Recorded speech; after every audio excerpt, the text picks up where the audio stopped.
நாங்கள் 9ஆம் வகுப்பு LFRC மேல்நிலைப் பள்ளியில் பயில்கிறோம். என் பெயர் பிரகீஷ். என் பெயர் சேரன்குமார். என் பெயர் யஷ்வந்த். என் பெயர் ராஜோசன். என் பெயர் நாமசி. நாங்கள் அனைவரும் சேர்ந்து கண்டுபிடித்தது தான் இந்த ரோடு எனர்ஜி. இது வெஹிக்கிளோட ப்ரெஷரை வச்சு நாங்கள் கரண்ட் தயாரிப்போம். இதனுடைய அம்சங்கள் என்னவென்றால் சாலை ஆற்றல் உற்பத்தி என்பது புதுப்பிக்கத்தக்க ஆற்றலின் ஒரு வகையாகும். ஏனெனில் இது ஒரு வாகனங்களின் இது இயக்கத்தால் உருவாக்கப்படுகிறது. இதனுடைய பயன்பாடு இது போக்குவரத்து உள்கட்டமைப்பில் ஒருங்கிணைக்கப்பட்ட ஒரு ஆற்றல் ஆகும். இது ஜப்பான்ல ஒரு சில இடங்கள்ல மட்டும்தான் தயாரிச்சிருக்காங்க. இதோட ப்ராசஸ் என்னன்னா, இது வண்டி போகும்போது வரும்போது அதோட இயக்க ஆற்றல் வெப்ப ஆற்றலாகி வீணாகாம அதோட இயக்க ஆற்றலை டைரக்டா எலக்ட்ரிசிட்டியா மாற்றி அதனால நம்ம கரண்ட் தயாரிக்கிறது.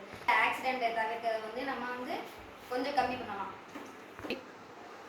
இதுதான் நான் கண்டுபிடிச்ச ரிசோர்ஸ். இது வண்டியோட ப்ரெஷர் கொடுக்கும்போது இந்த ஸ்பீட் பிரேக்கர் அமைக்கும்போது நம்மளுக்கு ப்ரெஷர் காட்டணும். வண்டியோட வெயிட்டு எல்லாத்தையும் நம்மளுக்கு காட்டிடும். அந்த ப்ரெஷரால நம்மளுக்கு எனர்ஜி கன்வெர்ட் ஆகும். இப்போ பாருங்க, வண்டி ப்ரெஷர் ஆகும்போது இந்த ரெட் லைட் எரியும். வண்டி ப்ரெஷர் லோ ஆகும்போது நமக்கு க்ரீன் லைட் வரும். இந்த எனர்ஜியை வச்சு நாங்கள்